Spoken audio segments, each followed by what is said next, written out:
Bueno, buenos días a todos. En nombre de Estratego, IESA y Ciudad del Saber, les queremos dar la bienvenida a este webinar. La idea es que sea un webinar relajado, entre amigos, pero con mucho contenido útil para que todos ustedes puedan, de alguna manera, tomar información para la toma de decisiones, para su profesión, para la actividad que estén desarrollando en los temas que vamos a tratar. Mi nombre es Gustavo Manrique, yo soy socio de Estratego, una empresa de consultoría en comunicación con sede en Panamá, y además soy profesor del IESA, profesor invitado del IESA. Le voy a pedir también a Carlos y a Fernando, cuando les haga la presentación y en la medida que estén hablando, que compartan sus redes sociales y las plataformas en donde comparten la información que ellos publican. En mi caso, mis redes todas están bajo el nombre Gustavo Manrique Salas, Gustavo Manrique Salas. Y bueno, les voy a compartir un poco las reglas de juego. Primero, agradecer a la Ciudad del Saber y a David Aguilar, quien está detrás de todo el sistema de conexión, por acompañarnos en este proyecto. También a IESA, José Ramón Padilla y su equipo. El IESA es un gran aliado académico de Estratego y bueno, una de las escuelas de negocios más importantes de América Latina. Orgullosos de tenerlo con nosotros. La idea es que tengamos una hora de conversación, 12 y 5 más tardar, estemos cerrando el webinar para cumplir con el horario establecido.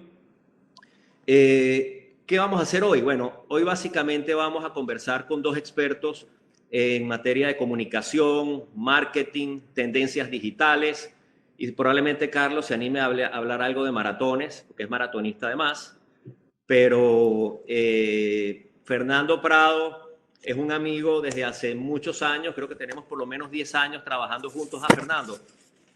Y les voy a contar un poco de quién es Fernando y la trayectoria que él tiene en el área de la reputación. Fernando es vicepresidente senior para Iberoamérica de la compañía de RepTrak Company. RepTrak Company anteriormente era denominada como el Reputation Institute. Ellos han tomado la decisión de redefinir su identidad y el nombre de la compañía, así que The RepTrak Company es la nueva compañía reconocida en el mundo como la empresa que tiene la metodología más importante en materia de medición de reputación, tanto corporativa como de personas, como de países. Y además, Fernando es coautor de las principales metodologías en el análisis y medición de reputación corporativa. Por el otro lado está Carlos Jiménez, también un buen amigo, socio nuestro. Carlos es conferencista, Carlos es consultor, como dije antes, además es maratonista, creo que tiene en su haber varios maratones internacionales ya corridos. Carlos es director de tendencias digitales, también acaba de montar un emprendimiento, una consultora que se llama Useful, y es director de Data Analysis, una empresa de estudios de mercado. Igualmente es profesor del IESA y también sería interesante, Carlos, que nos contaras un poco sobre el curso de estrategia digital que estás lanzando con el IESA próximamente. Pero bueno, estas son las dos personalidades que tenemos hoy y que nos van a acompañar en el webinar. Ambos, y creo que es algo útil para la audiencia, ya vamos por 406 personas, ambos están haciendo estudios, están levantando data muy valiosa sobre la situación actual. En el caso de Fernando, ha hecho estudios en varios países de Europa y de América, tratando de entender cómo el concepto de reputación está jugando en el contexto actual de las marcas. Y en el caso de Carlos, está haciendo un análisis de comportamiento del consumidor digital en América Latina. Es una data que todavía está en proceso de levantamiento, pero estoy seguro que les vamos a poder sacar a Carlos algunos resultados preliminares de ese estudio.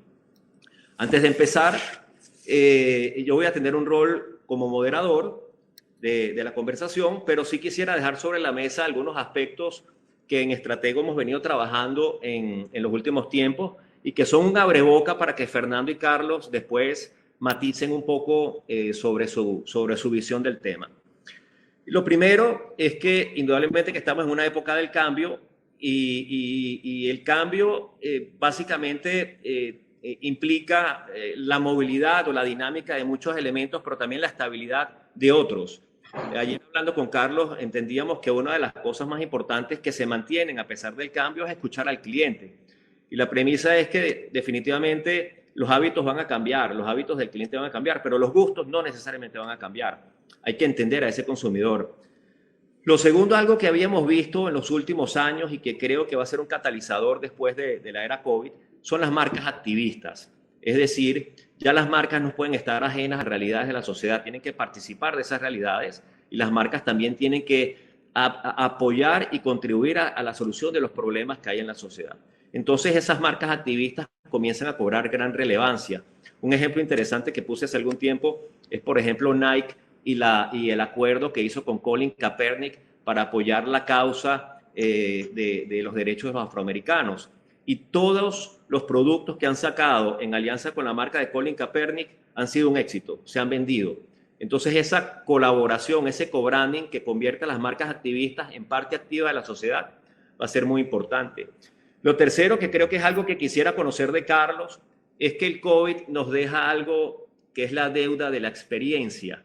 Todos estamos deseosos de salir de nuestras casas. Quienes estamos en cuarentena queremos salir, compartir con nuestros amigos, queremos volver a abrazar a nuestra gente. Y de alguna manera va a estar latente en las personas esa necesidad de reconectarse en el abrazo, reconectarse con esa experiencia de marcas, con los eventos. ¿Qué nos depara el futuro en materia de experiencia de marcas, ¿no? Un cuarto aspecto es lo que llamamos los nuevos escenarios del marketing. Y aquí básicamente es como las marcas se están moviendo y están encontrando nuevos nichos de oportunidad que antes probablemente no eran prioritarios. Por ejemplo, en el mundo de los deportes todos sabemos que hay una paralización global y el patrocinio de marcas se quedó congelado, pero muchas marcas se movieron a un nuevo escenario que son los eSports. Y los eSports están recibiendo millones de dólares en patrocinio de marcas y eso está catalizando esa industria. ¿Dónde están esos nuevos escenarios, no? Y por último, un tema que creo que Fernando va a abordar muy bien es el escrutinio corporativo, el escrutinio sobre las empresas. Creo que a partir de ahora el desempeño de las empresas va a ser mucho más visto por los distintos stakeholders y eso implica grandes oportunidades para las marcas, pero también implica grandes riesgos. Así que yo dejo esto sentado sobre la mesa para que empecemos la conversación. Y quería darle inicialmente la palabra a Fernando. Fernando nos va a compartir parte de los estudios que viene realizando en España, Italia y México. No sé si hay algún otro país que también esté contemplado entre los estudios. Y de ahí sacar algunas conclusiones. Y Estados Unidos. Y de ahí sacar unas conclusiones. Así que bueno, bienvenido, Fernando. Muchas gracias, Gustavo. Es un auténtico placer estar con ustedes en esta mañana de Panamá, país al que quiero mucho, como bien saben los amigos que están hoy en esta ponencia. Primero, agradecer a Estratego la invitación, igual que a Liesa y a la Ciudad del Saber. Cuando vivía en Panamá estaba allí al ladito de la Ciudad del Saber. He hecho mucho de menos aquella época. Bueno, voy a intentar compartir una presentación, a ver si funciona. Preview. Fenomenal. Y ahora start. Vale. Estupendo. No sé si ya pueden ver la presentación, ¿verdad? Gustavo, ¿me puedes confirmar que Está la perfecto. presentación? Sí, fenomenal. Bueno, pues sí. Lo primero, me pedía Gustavo compartir redes sociales, pues en mi Twitter aparece ahora mismo en pantalla F Prado RedTrack. Esto si quieren, pues como él comentaba. Bueno, decir que voy a plantear la ponencia de hoy según me ha pedido Gustavo, en un par de partes. Fundamentalmente lo que quiero comentar es cómo ha impactado la crisis del COVID-19 a la gestión de la reputación de las compañías. Para ello, lo que voy a hacer es utilizar distintos estudios que hemos ido desarrollando desde nuestra compañía. Comentar que, en el escenario europeo, el país que primero sufre de una manera muy relevante vamos a ver los efectos de esta crisis es Italia. Desde nuestra oficina de Milán decidimos,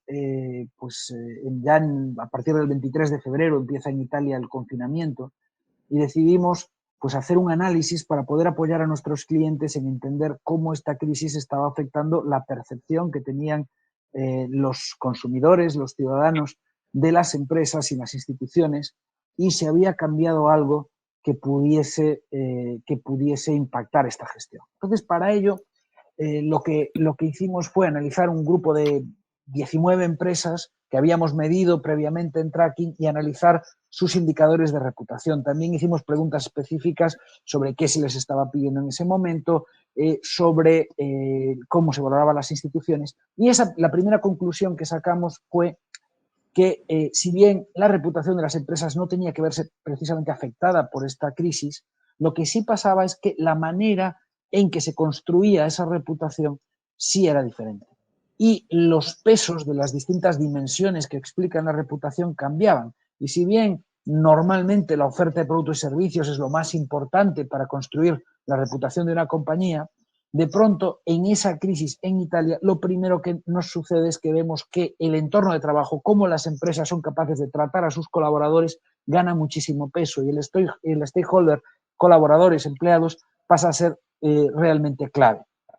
Esta primera valoración que obteníamos en Italia empezamos a extrapolarla a otros países que veníamos detrás en esta situación de crisis. Además, sacamos también otra conclusión muy relevante desde el mundo de la comunicación, y es que si bien los medios no tradicionales ganaban mucho peso en cuanto a cobertura, a que llegaban a más gente, su credibilidad caía mucho en un entorno de hiperinformación, noticias no contrastadas, las famosas fake news, bulos, ¿no? Pues esto hace que de pronto ganen peso algunos medios tradicionales, tanto en ser fuente de información como sobre todo ser más creíbles. Entonces, con esas dos conclusiones de Italia empezamos a ver qué podía pasar en otros países. El 14 de marzo se declara en España el estado de alerta. Fue el segundo país donde esta crisis toca muy duro. Entonces, nosotros hicimos justo después de la entrada en vigor de ese estado de alerta una toma en España para ver qué pasaba. Y lo que vimos fue una percepción muy negativa. Si bien el confinamiento en Italia fue progresivo, en Italia fue drástico, fue de la noche a la mañana de tener todas las libertades a estar todos encerrados en nuestras casas, pudiendo salir solo a la farmacia o al supermercado. Entonces, en ese momento, lo que pudimos observar era percepciones muy negativas tanto con las instituciones públicas como con las compañías. De entrada, el escenario de pesimismo, de incertidumbre, era lo que se veía en ese momento. Entonces, en ese momento también surge montones de iniciativas solidarias de las grandes compañías. Vemos cómo en ese entorno de economía de guerra, donde escasean productos básicos sanitarios, pues hoteles se convierten en hospitales, empresas textiles empiezan a fabricar mascarillas o batas para los hospitales, empresas de automoción fabrican respiradores, otras empresas empiezan a donar grandes cantidades de dinero, poner sus redes logísticas al servicio de las autoridades para importar de China y otros lugares pues, los materiales que se necesitaban. Vemos compañías de electricidad y gas que aplazan los pagos de sus clientes. Vemos que los bancos empiezan a apoyar financieramente a todos los sectores. Vemos que las compañías de telecomunicaciones empiezan a ofrecer mayores servicios, mayor ancho de banda para que la gente pueda teletrabajar. Todo eso nosotros decimos, no puede ser que las empresas se valoren negativamente con todo lo que están haciendo. Y entonces, 10 días después, decidimos hacer una segunda ola del estudio en España para ver cómo estas iniciativas de las empresas impactaban en su reputación, ¿no? En su reputación y en las conductas de apoyo hacia las compañías de los ciudadanos. En esos estudios en España pudimos, primero, ratificar las conclusiones que habíamos obtenido en los estudios de Italia. O sea, efectivamente, el stakeholder empleado pasaba a tener una importancia clave. Es un momento en que las empresas tienen que preocuparse por sus colaboradores. Ratificamos los temas que habíamos visto en cuanto a los medios de comunicación y su relevancia. Pero además, llegamos a una tercera conclusión todavía más potente, que es el enorme impacto de las iniciativas solidarias de las compañías en su reputación. Esto después del estudio de España bueno, ya habíamos hecho una pequeña ola en Estados Unidos antes, pero todavía era una situación bastante previa al confinamiento. Hicimos una segunda ola en Estados Unidos, una primera ola en Brasil, una segunda ola en Italia, y lanzamos el estudio más reciente la semana pasada en México. Y pudimos comprobar básicamente esas conclusiones que habíamos visto en Italia y en España, las pudimos replicar en todos esos países. En los próximos minutos voy a intentar entrar en un poquito más detalle en estas 3 conclusiones y valorar por qué es tan importante gestionar la reputación en esta circunstancia del COVID-19 y cuáles son las peculiaridades. Comentar que, bueno, estos son algunas notas de prensa, esto es en España, por ejemplo, de todas las iniciativas que estaban llevando las empresas, que nos parecía que tenía que ser importante, o por ejemplo, esto es en México, ¿no? Decimos, bueno, si tanto están haciendo las empresas, tendría que tener valoración positiva, pero también surgen noticias negativas de despidos, de expedientes de regulación de empleo. Claro, empresas cerradas, pues no les queda muchas veces más remedio que ajustar sus plantillas. Bueno, ¿cómo en este contexto, qué es lo que pudimos ver? Lo primero, esa incertidumbre y pesimismo. Preguntando a la población, estos son los datos de España, pero son muy similares en los otros países, cómo perciben la situación, hacia dónde cree que se va a mover la economía del país, pues lo que se percibe básicamente es un impacto muy negativo que llevará a una nueva crisis económica con una situación de incertidumbre. Básicamente la población prevé esa crisis o esa recesión que se va a venir. En el caso de España vemos que aproximadamente 3/4 partes de la población en la segunda ola del estudio se posicionan en la parte más negativa. Nadie dice que no tendrá impacto esta crisis, ¿no?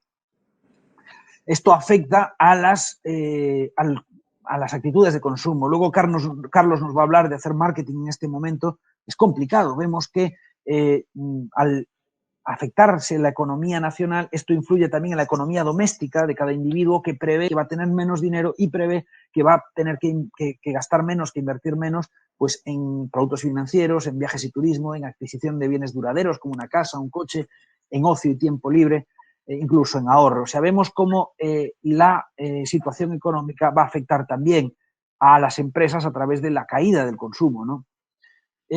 Y bueno, y en ese contexto, ¿cómo se traslada todo esto a las empresas? Bueno, primero mencionar, para medir reputación necesitamos tener indicadores de reputación y quería hacer una brevísima mención al modelo RepTrak. El modelo RepTrak es el estándar de facto a nivel mundial para medir la reputación y básicamente nos basamos en que la reputación es un concepto emocional que nosotros medimos como admiración, respeto, confianza. Eso es un indicador que le llamamos el RepTrak Pulse y lo explicamos con variables racionales.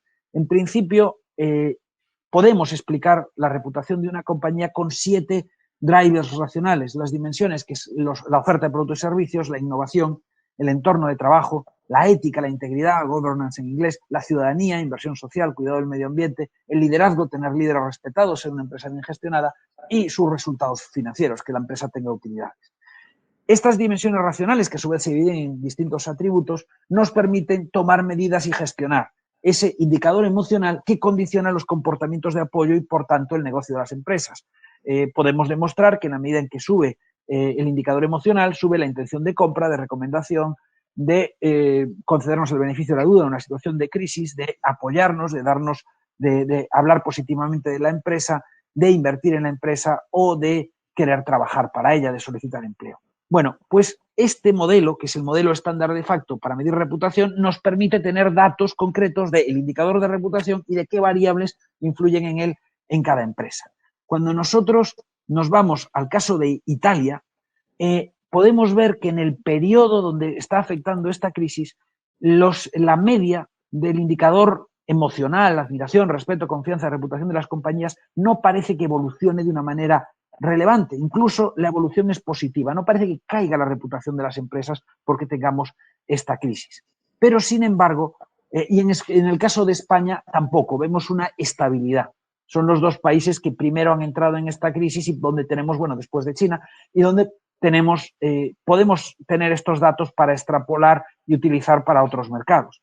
Lo que sí podemos ver, y aquí ven ustedes los datos de Italia, es cómo el peso, estos son los porcentajes de cada una de las 7 dimensiones. Es el modelo de regresión donde explicamos el indicador de reputación en función de esas variables racionales. Y podemos ver cómo la oferta de productos y servicios cae, siendo la dimensión más importante, ha perdido peso, mientras que el entorno de trabajo gana mucho peso en esta circunstancia. Es esa conclusión que les decía que ahora es un momento de preocuparse por los ciudadanos. Aquí no estamos hablando tanto de lo que piensan los empleados, sino lo que piensa la sociedad sobre esa compañía. Y no es solamente que los empleados son los embajadores de nuestra marca y es muy importante tratarlos bien, sino que en esta situación de crisis, de incertidumbre, de peligro en el empleo, la estabilidad del empleo, el que los empleados se sientan cuidados, el que los empleados sientan que los protegemos del contagio, etcétera, no solamente genera buena percepción interna, sino que genera buena percepción en la sociedad. La sociedad admira, respeta a aquellas compañías que cuidan a sus empleados. Primera conclusión. Esto se replica en el caso de España. Aquí fue la primera toma de información con el modelo y todavía no teníamos muchos datos y pudimos ver efectivamente que se replicaba más o menos el modelo de Italia, caía la importancia, la dimensión de oferta y subía la estabilidad financiera, resultados financieros y también entorno de trabajo e innovación. Como todavía era una muestra pequeña, hicimos algo más, que fue una pregunta directa a los entrevistados de esa segunda ola, a la ciudadanía, y que ellos nos ordenaran. Es una racionalización, no funciona tan bien, no es directamente comparable con el modelo matemático que usamos habitualmente, pero sí podíamos ver que cuando los ciudadanos racionalizan, nos ponen entorno de trabajo en estos momentos como lo más importante. Primera conclusión de este análisis, sin duda, ha cambiado la importancia que los ciudadanos le dan a las distintas dimensiones de la reputación, pasando entorno de trabajo a ser algo mucho más importante, pasando el stakeholder interno a ser una clave en esta gestión. Y ahora, yo no sé, Gustavo, si sigo, tengo dos conclusiones más, una sobre los medios de comunicación y otra sobre las iniciativas. No sé si quieres que cambiemos sigue adelante, en este momento. Tómate 2-3 minutos más y avanza en ello. Fenomenal. Bueno, mencionar que las empresas, como decía, se habían volcado en desarrollar todo tipo de iniciativas. Yo las he clasificado en 4 tipos, ¿no? Iniciativas dirigidas al cuidado de los propios empleados, que ahora es muy importante, pues preservación de empleo a pesar del parón de la actividad, iniciativas de prevención de contagio, iniciativas de apoyo a las situaciones de prevención de contagio, mascarillas, guantes, barreras físicas, distanciamiento social, iniciativas de apoyo a la situación específica de algunos colaboradores y sus familias. Luego hay otro grupo que serían las iniciativas en que las empresas ponen sus recursos al servicio de la sociedad. Aquí tenemos, por un lado, la propia actividad de la empresa, como las empresas de telecomunicaciones que ofrecen más ancho de banda o contenidos educativos, los bancos que ofrecen créditos, las empresas farmacéuticas que están investigando sobre curas posibles y vacunas, pero luego también está lo que llamamos la economía de guerra, aquellas empresas que que adaptan sus capacidades productivas para ofrecer material sanitario, como fábricas de licores que están haciendo geles hidroalcohólicos o empresas de textil que están haciendo mascarillas.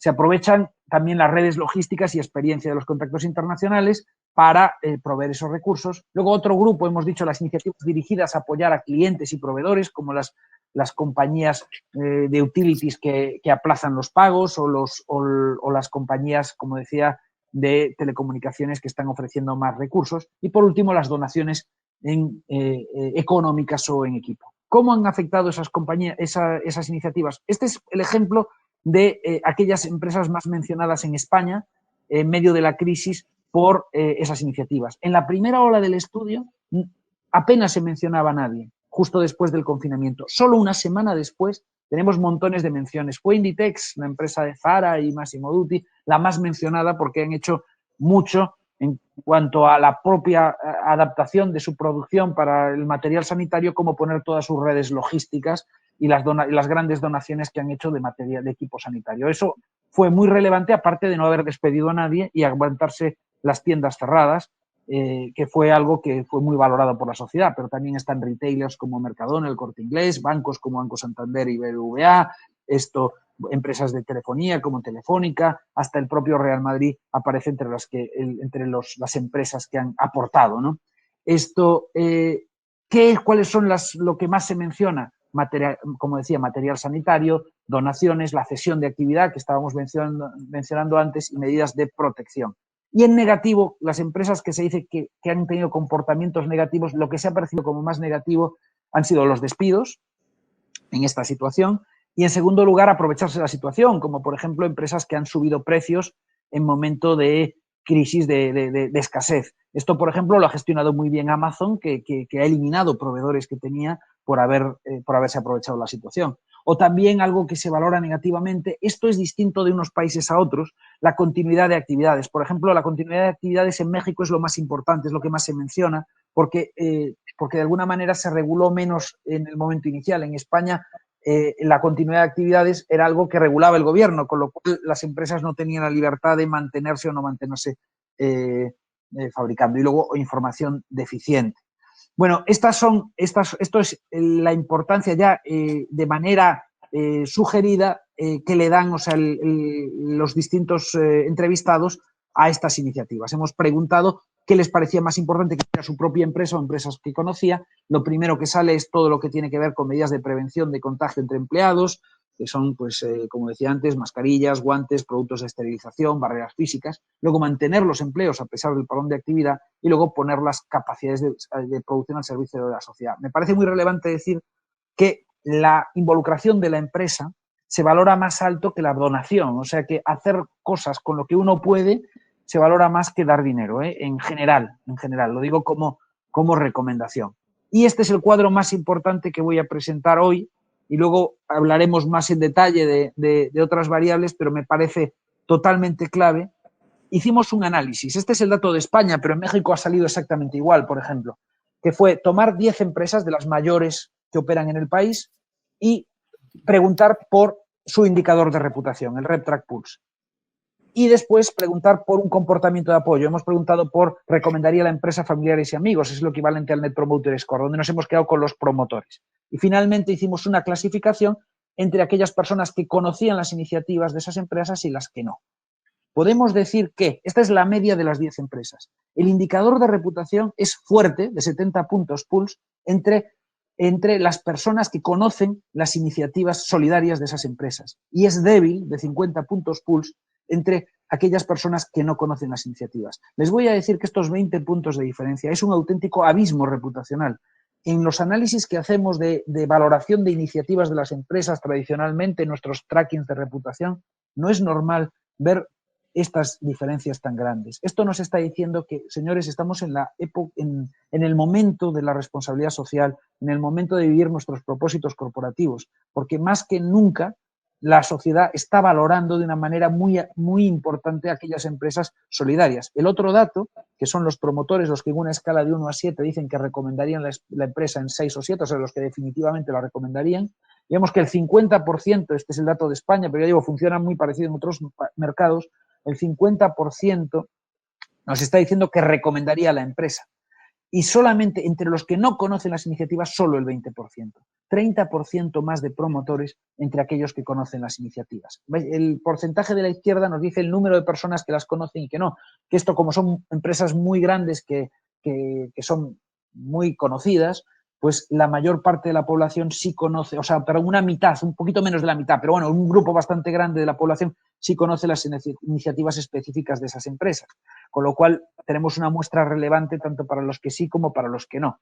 Y esto nos da un dato clave. Ahora sí, también les digo, y hablando de reputación, la reputación son percepciones. Para que esas iniciativas solidarias impacten en su reputación, es totalmente necesario que las personas, que los stakeholders, que los grupos de interés conozcan esas iniciativas. Este dato, me voy a quedar con este dato como más relevante. Dale, Fer, sí, vamos a seguir avanzando. Excelente tu presentación y creo que hay unos datos muy útiles para ir viendo el comportamiento de la reputación en el marco de la crisis. Hice una pregunta al principio de la conversación. La pregunta básicamente era si las 500 personas que tenemos ahorita conectadas consideran que este contexto de crisis es una oportunidad o es un riesgo para las marcas.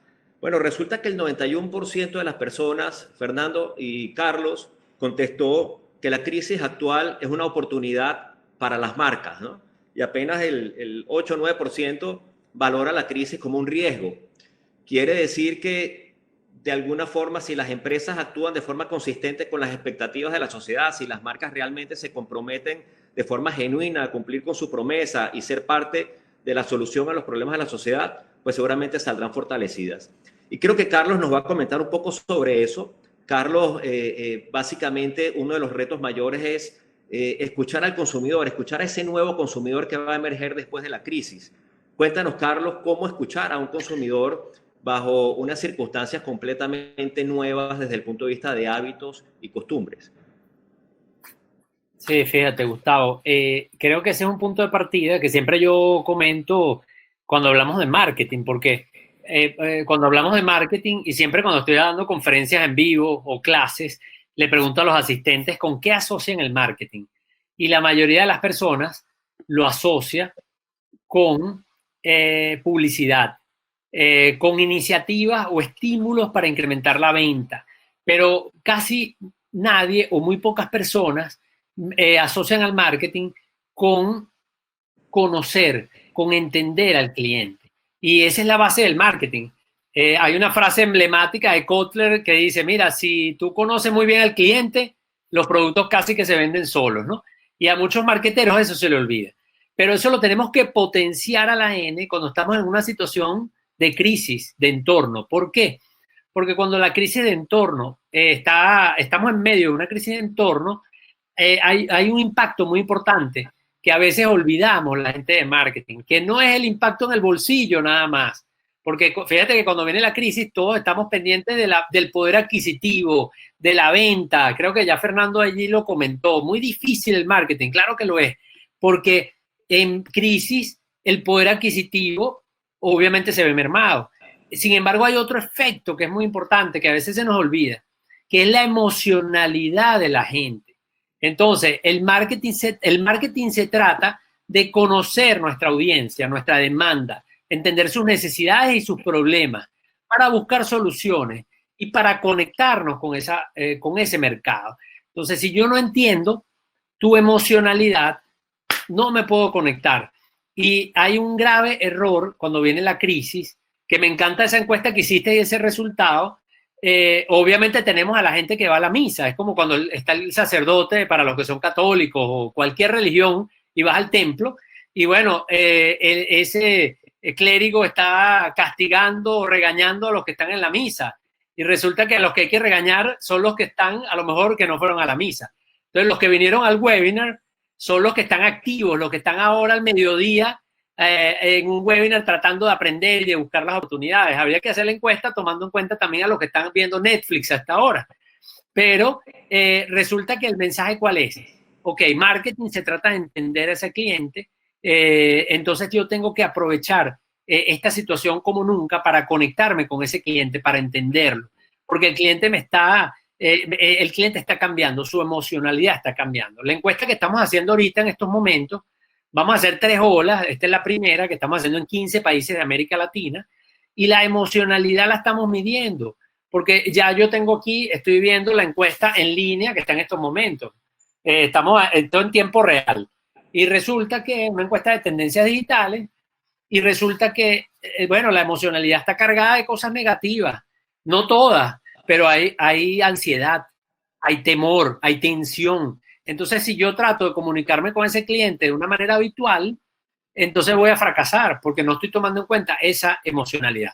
Entonces, algo que tenemos que hacer ahorita, ¿qué implica en el contexto actual hacer marketing? Bueno, lo primero es eso, es entender que mi cliente está pasando por una situación que no es habitual, que es distinta, que están cambiando no solamente su poder adquisitivo y sus hábitos de consumo, sino también su emocionalidad. Entonces, eso es lo primero que yo haría. ¿Qué es lo segundo que haría? Porque eso primero que haría yo, por cierto, me va a ayudar muchísimo a convertirme en una marca empática. Y si yo me convierto en una marca empática, me voy a conectar mejor. Resulta que la marca que es empática puede hablar del producto, puede hablar de lo que quiera en este momento. Pero si yo no soy empático, la gente me va a castigar. Y por eso, ¿es bueno hablar ahorita o no es bueno hablar? Es bueno hablar, hay que hablar, pero hay que saber hablar. Entonces la base es la empatía. Luego hay otro tema importante que está pidiendo la gente. Le estamos preguntando aquí en la encuesta, ¿qué es lo que tú esperas de una marca en este momento? Y la mayoría te está diciendo, oye, yo quiero una marca que sea útil. Yo quiero que la marca sea útil, porque en las situaciones difíciles es cuando se exige más de las marcas, así como de las personas. Entonces, pero el concepto de utilidad, de acuerdo a los estudios que venimos realizando en la región, cambia de acuerdo a la generación, por ejemplo. La utilidad, por ejemplo, para un baby boomer es que la marca sea funcional, que cumpla su función. Pero, por ejemplo, para un millennial, la utilidad es que esa marca se anticipe a las necesidades. Que esa marca lo conozca tan bien que ni siquiera le pregunte. Entonces yo tengo que entender muy bien a mi consumidor para ser empático en cómo me voy a comunicar, pero también tengo que ser una marca útil, porque eso es lo que me están pidiendo. Y fíjate que me están diciendo algo interesante. Este dato, Fernando, te lo comparto. Todavía estos no son resultados definitivos, pero es más, lo voy a redondear para abajo, pero muchísimo. Pero más de 2/3 de las personas dicen, claro que estoy de acuerdo con que la marca haga publicidad, con que la marca comunique en tiempos de crisis. Es decir, de este lado del mundo, el consumidor latinoamericano no ve pecaminosamente la función de comunicación y de marketing en tiempos de crisis. Incluso le dice, estoy de acuerdo. Ah, pero cuidado al que se le caiga la conexión ahorita para que no se vaya con la información incompleta. Claro que hay que comunicar. La gente quiere que la marca comunique, pero hay que saber comunicar. Entonces lo podemos hablar después, creo, si tú quieres, pero lo importante es eso. Entonces la primera parte es, bueno, ¿qué puede hacer marketing? Marketing, lo primero que tiene que hacer es indagar, entender, conocer, no solamente el poder adquisitivo, los hábitos de compra, sino la emocionalidad. ¿Qué otra cosa puede hacer marketing? Ayudar. Ayudar en el contexto de la crisis. Y que eso no significa que como marca vamos a todos publicar cómo hay que lavarse las manos frente al COVID-19, sino eso nos obliga a tener claro cuál es nuestro propósito y entonces poder ser útiles en el contexto que hay mundial o de nuestra localidad, pero además cumpliendo nuestro propósito, alineado con nuestro propósito. Entonces, mi manera de ayudar es estar conectado aquí en este webinar contigo y con Fernando. Mi manera de ayudar es publicando artículos explicando qué podemos hacer en medio de la crisis para aprovechar las oportunidades. Pero no es poner un post en las redes sociales de que hay que lavarse las manos. ¿Hay que lavarse las manos? Claro que es importante, pero esa no es la manera en cómo Carlos Jiménez puede ser útil. Entonces, cada marca tiene que hacer ese ejercicio y definir cómo puede ser útil en medio de la crisis.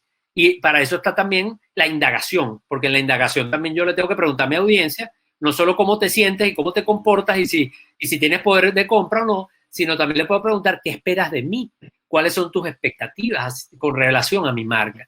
Entonces, porque si no, lo que estoy haciendo como marca es improvisando. Y una tercera cosa que tiene que hacer la marca, y la última que me atrevo a mencionar aquí, es la marca tiene que hacer lo que es su función y es prestar servicios, que lo están pidiendo en la encuesta. Y la marca entonces va a tener que también tener mensajes que sean comerciales. Lo que pasa es que no son los mensajes que se basan solamente en el qué y en el cómo, sino que son los mensajes que se basan también atados a ese propósito de marca. Claro, yo soy una empresa de alimentos, entonces mi función es producir alimentos. Y claro que quiero vender alimentos, porque esa es mi razón de ser. Y eso no es en ningún sentido pecaminoso. Pero si yo no tengo bien claro cuál es mi propósito y no tengo bien claro quién es mi cliente, cómo se siente, qué espera de mí, entonces puedo cometer fácilmente un error que se traduzca en una falta de conexión y peor aún en algo que tú sabes muchísimo, que es una crisis de reputación. Bueno, muchas gracias, Carlos. Sí, tenemos 500 personas conectadas y 250 preguntas. No vamos a poder evacuarlas todas. Y tenemos personas de Perú, México, Estados Unidos, una persona de Canadá, interesante, Colombia, Panamá, Venezuela, Argentina, así que bueno, España, estamos bien completos con la representación de los países. Fernando, hay una pregunta interesante que hace una persona aquí y nos plantea cómo es el balance de la reputación interna de esta crisis. Es decir, cómo los colaboradores después de la crisis van a percibir la relación con sus empresas, esa conexión con la marca desde la perspectiva colaborador y la marca en la que trabaja, la empresa en la que trabaja, ¿se va a fortalecer o se va a debilitar? ¿Qué va a pasar allí? La identidad. Vamos a ver. Fortalecer o debilitar la reputación de las empresas. Perdón, repite. La interna, discúlpame, la de los colaboradores. Sí. Vamos a ver, lo que hemos podido ver es bastante distinto en unos países y otros, y en unas empresas y otras. Lo que vemos claramente es que en estos momentos la importancia del stakeholder empleado para la sociedad es mayor que lo que era. Ahora, cuando nosotros miramos qué opina de la gestión de esta crisis los empleados de las empresas, por ejemplo, habiendo en España crisis donde ha tocado durísimo, donde vemos que inicialmente la percepción sobre las empresas era negativa. Sin embargo, lo que hemos podido ver es que la propia percepción de los empleados sobre cómo está gestionando esta crisis la empresa es mayoritariamente positiva. O sea, las personas piensan bien de su empresa. Sin embargo, en el caso de México es al revés. Ahí también hay digamos, un debate entre gobierno y empresas en que el primero criminaliza un poco a las segundas y, por ejemplo, la percepción de los ciudadanos sobre su empresa es menos positiva, es más negativa. Por eso digo que cómo van a salir las empresas en cuanto a la percepción interna, pues mucho dependerá de cómo lo están gestionando, de cómo están gestionando estas iniciativas. En muchos de los países analizados, lo que hemos podido ver es que lo que se les pide a las empresas, sobre todo, es mantener el empleo, es que no despidan a gente. Lo que se les pide a las empresas es que cuiden a sus empleados, evitar que los empleados puedan contagiarse, tengan circunstancias peores. En muchos países que no pierdan salario, que no aprovechen las empresas para hacer reducciones indiscriminadas de los sueldos. Lo que pasa es que, claro, tenemos que pensar que las empresas tienen que subsistir. Y si las tiendas están cerradas, es muy complicado que puedan mantener los gastos, ¿no? Por eso, si va a mejorar, va a empeorar, van a cambiar muchas cosas. Ahora mismo la prueba del teletrabajo ha sido importantísima. Nosotros, en mi compañía, por ejemplo, llevábamos algo más de un año en que todos los empleados teníamos derecho a estar un día trabajando desde casa, ¿no? Entonces, claro, todos teníamos nuestro portátil, nuestra conexión para poder hacerlo. En el momento en que lo hemos tenido que hacer todos los días de la semana, pues ha sido algo inmediato, ha sido muy rápido y nos hemos adaptado muy bien. Pero en otras empresas esto es una auténtica crisis por intentar trabajar sin estar en la oficina físicamente. Yo no sé si contesto la pregunta. Sí, bueno, indudablemente que el resultado y el balance va a ser en función del desempeño que cada empresa tenga en relación a sus colaboradores. La transparencia, cómo toman las decisiones, ese sentido de solidaridad de la empresa con los colaboradores en su familia. Lo que entiendo que quiere decir, Fernando, es que básicamente depende de cómo la empresa lleve a cabo su toma de decisiones en relación a la crisis, ¿no? Así es, totalmente. Carlos, dos preguntas para ti. Una creo que la puedes responder porque tú mismo representas el sector de emprendedores también. Y Marieva Vegas pregunta, ¿qué recomiendan a emprendedores y pymes que deben poner su foco en producir para sobrevivir? Y por el otro lado, Carlos, ¿qué será del marketing de experiencias? ¿Va a morir? ¿Cómo va a ser el marketing de experiencia en la nueva realidad? Ok, bueno, excelente esas dos preguntas. Saludos a Marieva. Con respecto a esa palabra sobrevivir, la primera observación que yo diría es que yo no le voy a recomendar a ningún emprendedor que sobreviva. Esa es la primera palabra que nos vamos a eliminar. Nosotros lo que vamos a hacer es identificar oportunidades. Y cuando estamos luchando contra una crisis muy severa, vamos a buscar viabilidad y no supervivencia, porque la supervivencia es pasiva.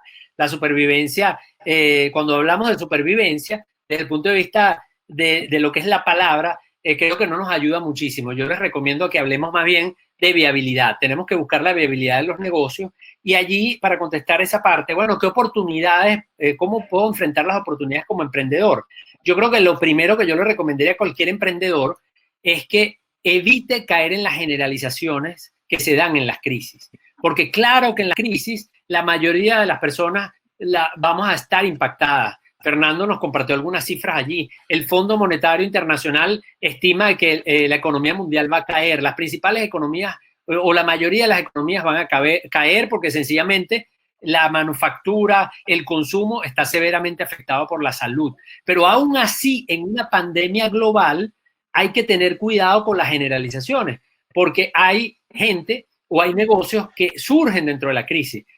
Bueno, en Madrid, donde está Fernando, es muy difícil conseguir una mascarilla, es muy difícil conseguir algunos productos. Hay gente que está facturando muchísimo con el delivery. Acá en la encuesta de tendencias digitales en Latinoamérica estamos preguntando y las compras por e-commerce han crecido. En los Estados Unidos han crecido unos porcentajes increíbles y cito Estados Unidos porque está la cifra a la mano. En Latinoamérica la estamos midiendo. Entonces hay oportunidades. Lo que pasa es que hay que tener cuidado con caer el emprendedor en la trampa de la generalización. Esa es la mayor advertencia al emprendedor. Y a la empresa, la mayor advertencia es cuidado con caer en la trampa de que la viabilidad simplemente trata de reducir la mayor cantidad de costos. Porque ahí cuando reducimos la mayor cantidad de costos, comprometemos a veces el futuro. Y un mejor ejemplo que el marketing no lo hay. Los estudios académicos, y por ejemplo, hay más de 20 estudios que lo demuestran, realizados con empresas que cotizan en la bolsa, publicadas en publicaciones académicas como Harvard Business Review, demuestran, de hecho lo publiqué en mi página carlosjimenez.info, el artículo que dice ¿por qué invertir en marketing y publicidad? Demuestran que cuando hay un periodo de crisis, aquellas marcas que tienen presencia porque no redujeron sus presupuestos de publicidad y comunicaciones o lo redujeron menos que el resto, porque a veces hay que reducirlo, tienen mejor desempeño durante y después de la crisis. Entonces, al emprendedor vamos a no generalizar y al empresario o al que ya existe, cuidado con las medidas de memoria que pueden comprometer nuestra capacidad de futuro, porque estamos sobreviviendo. Entonces, hay que tener viabilidad en el corto plazo, pero sin comprometer el futuro. Con respecto al marketing de experiencia, por el contrario, yo te voy a ser honesto, yo estoy trabajando ahorita en una presentación, en una conferencia, que son las tendencias y cómo las tendencias del mercado van a cambiar con esta pandemia del COVID-19. Y yo había dibujado 5 tendencias del mercado antes del COVID y eran sencillitas. Era la customización, que tiene que ver con personalización, el mundo integrado, el consumismo zen, escepticismo y la instantaneidad. Esos son los nombres que yo les puse, que le pongo unos nombres así como pomposos para venderlos mejor, ¿verdad? Pueden leerla porque el artículo está disponible en mi sitio web en carlosjimenez.info. Ponen ahí tendencia del mercado 2020. De hecho, lo presenté en Panamá varias veces, en Venezuela, en Colombia. Y esas 5 tendencias, la mayoría de esas tendencias, en mediano plazo, no solamente es que no se ven afectadas por el COVID-19. Es decir, yo esas tendencias, lo más probable es que no voy a tener que agarrar y simplemente agarrar el papelito y romperlo. Y voy a sacar una de la manga, sino que algunas de ellas se van a potenciar. Por ejemplo, un mundo integrado, lo que decía era que la tecnología no viene a sustituir, la tecnología potencia muchas de las experiencias que se están dando y la gente va a comprar por e-commerce, pero la gente va a querer ir a la tienda. La gente va a hacer teletrabajo, claro que sí, pero la gente igual quiere ir a las oficinas y hay una socialización. Entonces, la gente puede ver Netflix, pero sigue yendo a las salas de cine. Entonces, entonces mi mensaje es que cuidado, de eso les voy a hablar pronto, pero sí hay unas tendencias que más bien se potencian. Aquí lo que pasó con el COVID es que el COVID lo que le dijo a las empresas fue, tú no habías hecho la tarea con la transformación digital, pues tienes que hacerla, porque ya la opción de que vayas a trabajar mediodía a tu casa a la semana, claro que esa empresa ya lo estaba haciendo, como Fernando lo comentó de su experiencia, y era tremenda iniciativa, pero es que ahora eso se va a potenciar. Y ahora eso, con esta experiencia, lo que nos va a decir es que, wow, esto de la tecnología no es una opción. Yo he recibido muchísimas llamadas de clientes que yo venía hablando con ellos de comercio electrónico y de transformación digital, y sí, me contrataban una charla, una conferencia, un proyecto pequeño, pero ahorita me están diciendo, mira, Carlos, ven acá, vamos a reunirnos por Zoom, pero vamos a retomar ese proyecto porque ya nos dimos cuenta de que no podemos dejarlo para después, porque el futuro ya llegó. Lo que pasa es que como hay una frase que yo digo por allí que es de un autor que la tengo en el Instagram, que dice, el futuro ya llegó, lo que pasa es que está distribuido de manera desigual. Y hay algunas personas que ya están allí, han hecho cosas y están preparadas, y hay otros que ahorita que se están enterando que existe una cosa que se llama e-learning, que se llama teletrabajo, que se llama telemedicina, pero ya hay gente que tiene años trabajando en eso. Entonces, el mensaje con la experiencia es que la experiencia va a seguir siendo muy importante, aunque haya tecnología, porque no solamente es que podemos hacer experiencias en medios electrónicos, sino que la pandemia cuando se supere, en Madrid lo vimos, que fue uno de los primeros países, en España, que empezó a sacar a la gente después de la pandemia, y la gente lo que está es desesperada, queriendo llevar sol, queriendo meterse otra vez en los lugares públicos. Entonces ese tema de que todos vamos a estar felices en la casa trabajando teletrabajo y comprando por internet no es realista. Claro, ahorita está muy impactado por esa emocionalidad y del miedo que nos da el tema de la salud, pero todos queremos otra vez ir al centro comercial, todos queremos ir a la oficina y saludar a nuestros coworkers. Y claro que vamos a hacer también las cosas por internet, porque esto no es una cosa versus la otra, es la experiencia potenciada. Así que ese es con respecto a tu segunda pregunta de las experiencias. Preparémonos, porque lo que viene ahora es muy fuerte con respecto a las experiencias, porque esto potencia una tendencia que se llama instantaneidad, donde la gente quiere vivir el momento. No te ha dicho la gente, quiero salir a abrazar a mi familia, voy a valorar más cuando esté en la oficina en esa reunión que me parecía aburrida.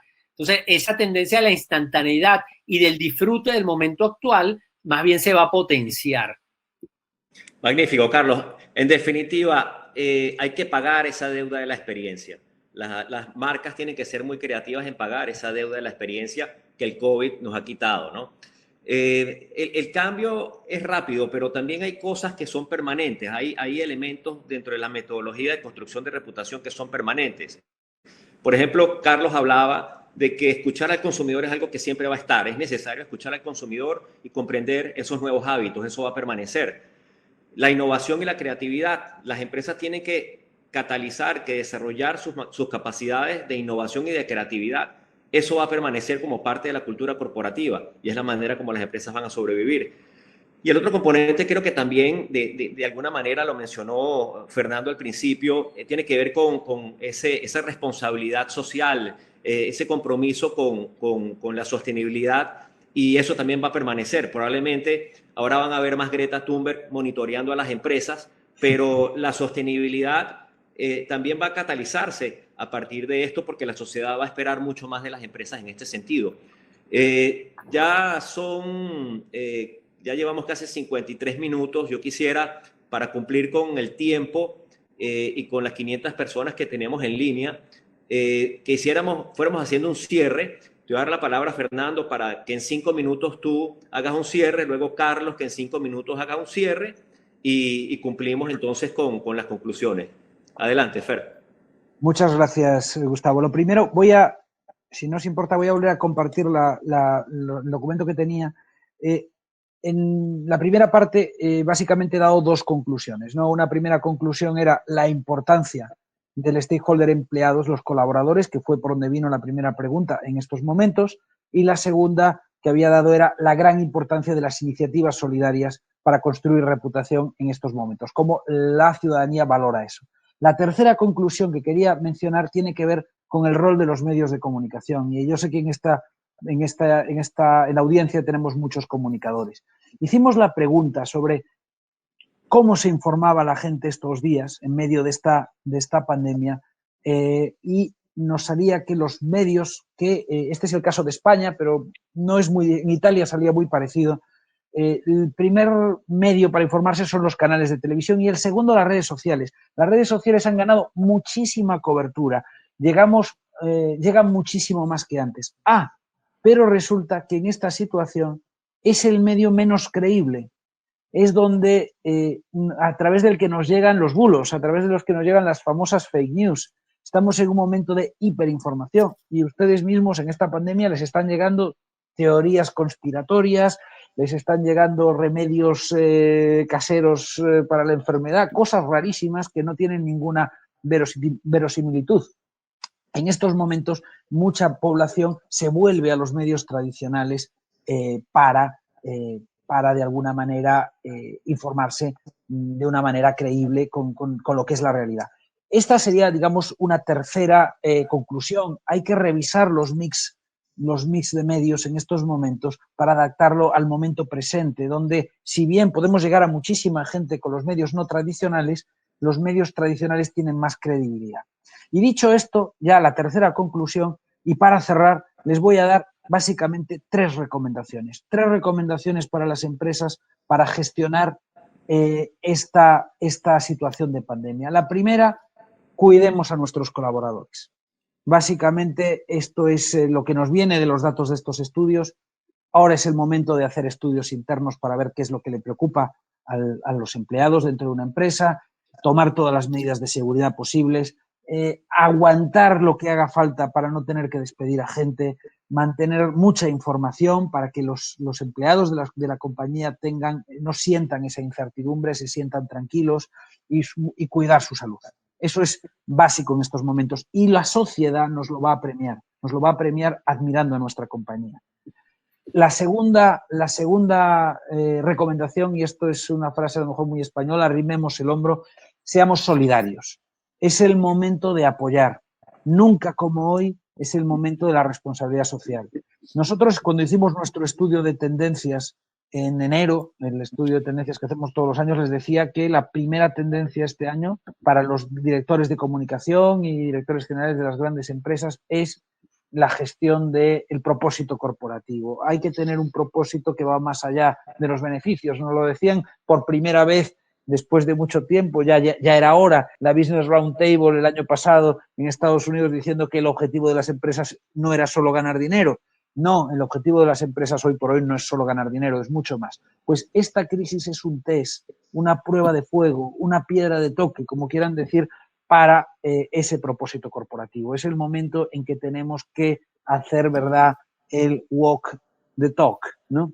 Y hacer lo que predicamos. Es un momento muy importante para la responsabilidad social, para el negocio responsable, si prefieren llamarlo así.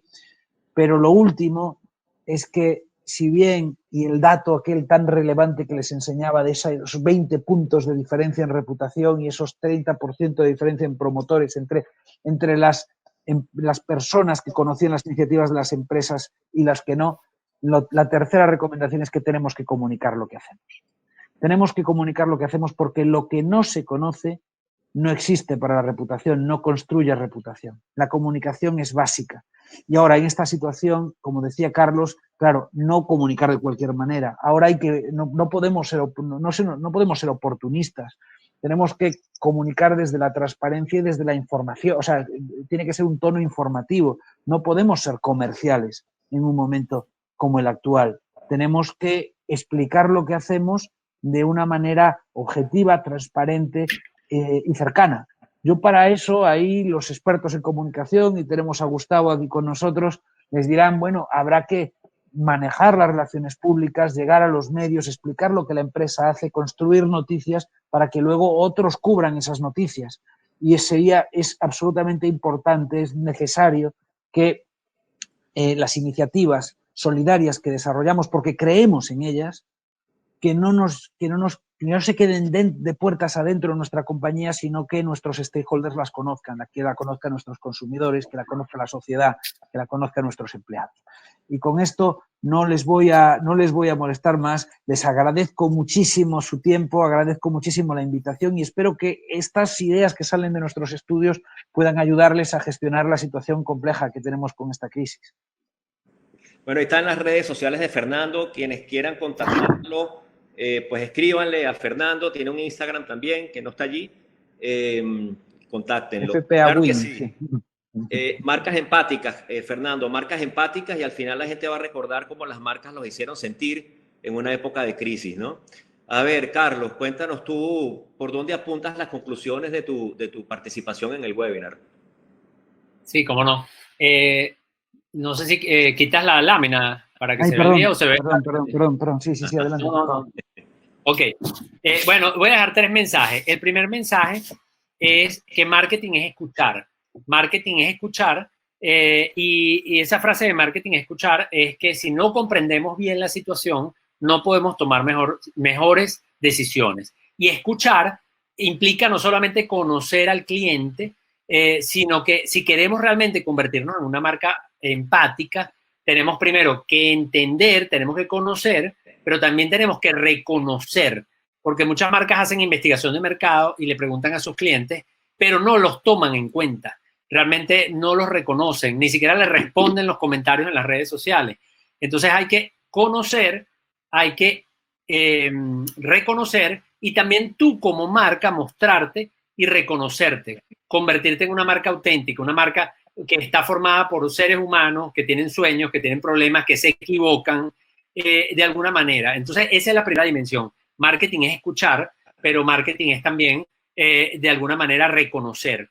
La segunda recomendación que les doy es que el marketing no es prescindible. En los momentos de crisis es cuando más hay que comunicar. En los momentos de crisis es cuando los clientes esperan que nosotros estemos allí con ellos, en que nosotros hablemos con ellos.